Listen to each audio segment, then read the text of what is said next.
ఈ బిజినెస్ ఏదైనా మీ ఊర్లో ప్రమోషన్ చేయాలంటే అది సుమన్ టీవీతోనే సాధ్యం. ఇప్పుడే సంప్రదించండి.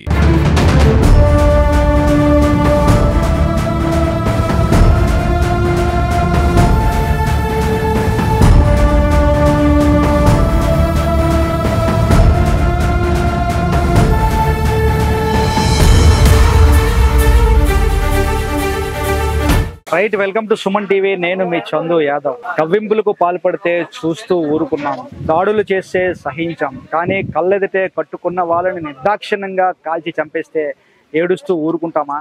నేల రాలిన ఆ కన్నీటి చుక్క రగిలిపోయింది.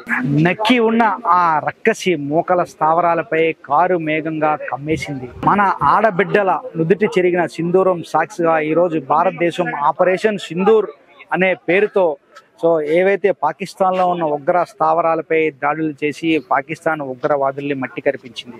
అందులో భాగంగానే ఈరోజు ఏ క్షణమైనా పాకిస్తాన్ మన మీదకి దాడులు పాల్పడే ఉద్దేశం ఉన్న నేపథ్యంలో పూర్తి స్థాయిలో భారతదేశం అయితే పూర్తిగా సమాయత్తమైంది. అందులో భాగంగానే ప్రతి ఒక్కరికి కూడా అవేర్నెస్ ఉండాలంటూ కూడా కేంద్ర హోంశాఖ ఆదేశాలు జారీ చేసింది. అందులో భాగంగానే పలు చోట్ల మాక్ డ్రిల్ కూడా నిర్వహిస్తూ ఉంది. మన విశాఖపట్నాన్ని టైప్ 2 నగరంగా మెన్షన్ చేసిన నేపథ్యంలో విశాఖపట్నానికి థ్రెట్ ఉన్న నేపథ్యంలో విశాఖపట్నంలో కూడా పలు చోట్ల మాక్ డ్రిల్ నిర్వహించాలంటూ కూడా ఆదేశాలు జారీ చేయడం. ఈ రోజు మనం చూడొచ్చు, విశాఖ ఆంధ్ర యూనివర్సిటీలో ఎన్డీఆర్ఎఫ్ ఎన్సీసీ యూనిట్ అదేవిధంగా విద్యార్థులందరి సమక్షంలో మాక్ డ్రిల్ కూడా నిర్వహిస్తా ఉన్నారు. అంటే యుద్ధం జరిగిన తర్వాత మన సైనికులందరూ కూడా శత్రు దేశంతో యుద్ధం చేస్తున్నప్పుడు మనం పరోక్షంగా వారందరికీ కూడా బాసటగా నిలవాలి. ఏదైతే ఉందో శత్రు దేశం మన దేశం పైన క్షిపణులు కానీ దాడులు కానీ చేస్తున్న సమయంలో మన దేశ పౌరులను మనందరం ఏ విధంగా రక్షించుకోవాలి, వారిని ఏ విధంగా కాపాడుకోవాలి, అందులో భాగంగానే ప్రతి ఒక్కరూ కూడా ప్రతి ఒక్క భారతదేశ పౌరుడు కూడా ఒక సైనికుడి వలె చుట్టుపక్కల పరిసరాలను పరిరక్షించుకోవాలి, పరిసరాలను మనం కాపాడుకోవాలి, చుట్టుపక్కల స్థానికులను రక్షించుకోవాలి అనే రీతిలో ఈ మాక్ డ్రిల్కు నాంది పలికారు. అందులో భాగంగానే ప్రస్తుతం 1971 తర్వాత రెండవసారి ఇది మన మాక్ డ్రిల్ చేయటం. అప్పుడు మాక్ డ్రిల్ నిర్వహించాము. అందులో ఇప్పుడు కూడా అందులో భాగంగానే ఈ విధంగా పాకిస్తాన్తో యుద్ధ వాతావరణం నెలకొన్న నేపథ్యంలో ఇప్పుడు కూడా మనం మాక్ డ్రిల్ కూడా నిర్వహిస్తా ఉన్నాం. ఇప్పుడు మనం చూడొచ్చు, ఆంధ్ర యూనివర్సిటీలో ఎన్డీఆర్ఎఫ్ బలగాలన్నీ కూడా ఏవైతే ఉన్నాయో ఒక ప్రకృతి విపత్తు కానీ లేకపోతే యుద్ధం సంభవించినప్పుడు ఏ విధంగా మనల్ని మనం కాపాడుకోవాలి, ఏ విధంగా మన చుట్టూ ఉండే ఉండే ప్రజలందరినీ ఏ విధంగా కాపాడుకోవాలని ఒక డెమో రూపంలో చేసి చూపిస్తా ఉన్నారు. క్షతగాత్రులందరినీ కూడా ఏ విధంగా మనం రక్షించాలి. ప్రతి ఒక్క భారతీయుడు కూడా ఒక సైనికుడిగా మారి మన చుట్టుపక్కల ఉన్న స్థానికులందరినీ కూడా రక్షించే విధానాన్ని కళ్ళకు కట్టినట్లుగా ఎప్పుడైతే ఎన్డీఆర్ఎఫ్ బలగాలన్నీ కూడా చూపిస్తా ఉన్నాయి. ఇప్పుడు మనం చూడొచ్చు స్క్రీన్ లో.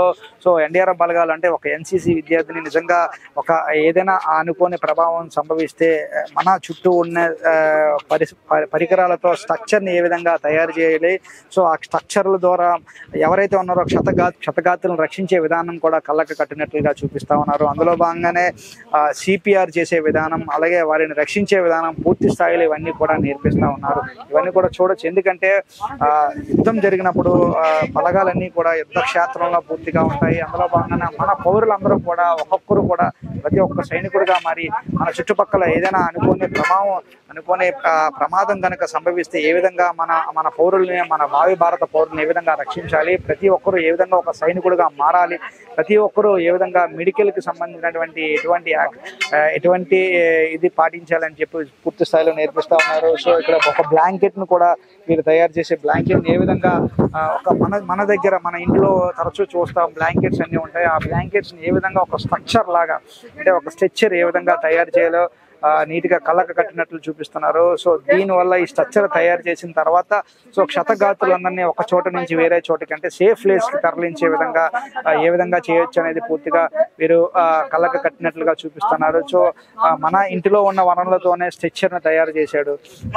స్ట్రక్చర్ ని తయారు చేసి ఆ స్ట్రక్చర్ పైన ఎవరైతే ఉన్నారో ఆ క్షతగాత్రులను ఏ విధంగా ఒక ప్లేస్ నుంచి వేరే ప్లేస్ కి మూవ్ చేయొచ్చు అనేది కూడా నీట్ గా చూపిస్తా ఉన్నారు. మరోవైపు సిపిఆర్ ఎలా చేయాలి, క్షతగాత్రులను ఏ విధంగా కాపాడాలి, వారికి ఏమైనా బ్లడ్ బ్లీడింగ్ కానీ ఏవైనా జరిగితే వారిని ఏ విధంగా రక్షించుకోవాలనేది పూర్తి స్థాయిలో ఈరోజు ఆ కళ్ళకు కట్టినట్లుగా కూడా చూపించడం జరుగుతూ ఉంది. ఎందుకంటే యుద్ధం జరిగినప్పుడు ప్రతి ఒక్క భారత పౌరుడు కూడా సైనికుడిగా ఉండాలి. మన ఎవరైతే ఉన్నారో క్షతగాతుల్లో మన కుటుంబ సభ్యుల్ని, మన స్థానికుల్ని మనమే రక్షించుకోవాలి అని చెప్పి ప్రతి ఒక్కరు కూడా ఇది నేర్చుకోవాల్సిన ఆవశ్యకత ఎంతైనా ఉంది. ఎందుకంటే 1971 పాకిస్తాన్తో యుద్ధం జరుగుతున్న నేపథ్యంలో అప్పుడు మాక్ డ్రిల్ అనేది నేర్పించడం జరిగింది.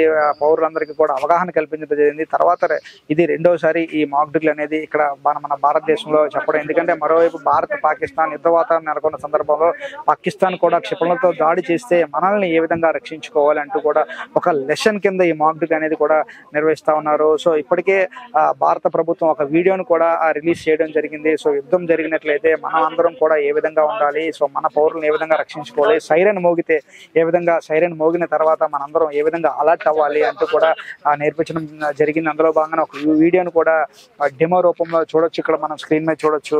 సో ఏ విధంగా ఎన్సీసీ విద్యార్థుల చేత నేర్పిస్తున్నారు అంటే ఎన్సీసీ విద్యార్థులు కూడా ఒక సైనికులుగా మారి ఏ విధంగా మనం ఇంట్లో ఉన్న వనరులతోనే స్ట్రక్చర్ని తయారు చేసి ఆ స్ట్రక్చర్ మీద ఎవరైనా క్షతగాతులు ఏ విధంగా తీసుకువెళ్ళాలనే ఉద్దేశంతో వీరు పూర్తి స్థాయిలో నేర్పిస్తా ఉన్నారు. సో అదే విధంగా ఫస్ట్ ఎయిడ్ ని ఏ విధంగా ఉపయోగించాలనేది కూడా నేర్పించే ప్రయత్నం అయితే చేస్తున్నారు. సో ఇది పూర్తి స్థాయిలో మాక్ డ్రిల్ నిర్వహించడం వల్ల స్థానికులతో పాటు ప్రజలకి కూడా, అదే విధంగా ఎన్సీసీ విద్యార్థులకి, అదే విధంగా ప్రతి ఒక్కరికి కూడా ఒక అవగాహన కార్యక్రమం జరుగుతూ ఉంది. ఎందుకంటే ఈ మాక్ డ్రిల్ ద్వారా యుద్ధ పరిస్థితులు వచ్చేటప్పుడు, మన చుట్టుపక్కల పరిసరాలు ధ్వంసం అవుతున్నప్పుడు ఏ విధంగా మన స్థానికుల్ని కాపాడుకోవాలి, ఏ విధంగా మన కుటుంబీకులను కాపాడుకోవాలి, ఏ విధంగా మన భారత పౌరుల్ని కాపాడుకోవాలి రివ్యూ రూపంలో ప్రతి ఒక్కరికి కూడా తెలియజేస్తున్నారు. ఈరోజు ఎన్డీఆర్ఎఫ్, ఎన్సీసీ ఇవన్నీ కూడా సంయుక్తంగా ఇవన్నీ కూడా నిర్వహిస్తూ ఉన్నారు. సో దీన్ని ప్రతి ఒక్కరు కూడా చూడాలి, ప్రతి ఒక్కరు చూసి ప్రజలందరూ కూడా నేర్చుకోవాలి. ఎందుకంటే ప్రతి ఒక్క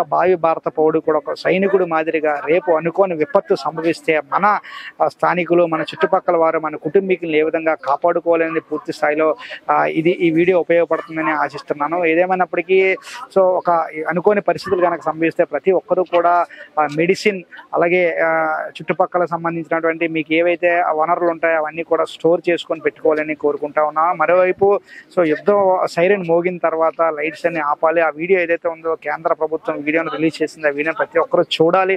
ఆ వీడియోని ఇప్పుడు మనం చూడొచ్చు, ఈ స్క్రీన్ మీద డిస్ప్లే కూడా అవుతుంది. ఆ వీడియో చూసి ఆ వీడియోలో ఏ విధంగా ఉన్నది దాన్ని చెప్పిన తగ్గట్లుగా సైరన్ మోగిన తర్వాత ప్రజలందరూ కూడా అప్రమత్తం అవ్వాలని అందరితో పాటు మనం కూడా కోరుకున్నాం. Stay tune to Suman TV. Video journalist Rajesh Chandu, Suman TV, Visakhapatnam.